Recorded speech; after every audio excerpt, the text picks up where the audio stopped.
Ako'y magtatrabaho po. Pupunta ako sa politika, hindi ko hanap ang pera. Hindi ko hanap ang katanyagan. Nasa akin na po lahat yun. Hindi ko na po kailangan yun. Ako'y magtatrabaho lang at tutulong para mabigyang solusyon ang ating mga kinakaharap na problema.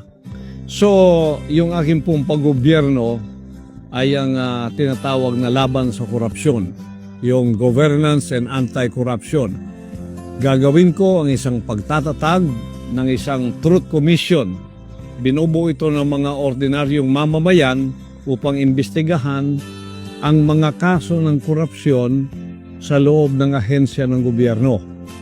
Susuportahan ang pananaw na ito ng isang advokasya pa rin na may parusang kamatayan o death penalty sa mga korap na politiko na napatunayang may sala sa malawakang pagkubkub o sa pagwawaldas o pandarambong ng pera ng mga Pilipino.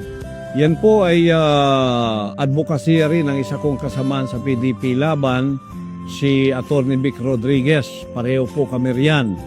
Death penalty at ibinaban niya ang ceiling ng plunder from 50 million naging 1 million na lang po. Kung ako matutupad, kahit po 1,000 lang, kailangan may death penalty na sapagkat ang maliit na pagnanakaw at ang malaking pagnanakaw, pareho lang yan sa harap ng Diyos at sa harap ng batas ng tao.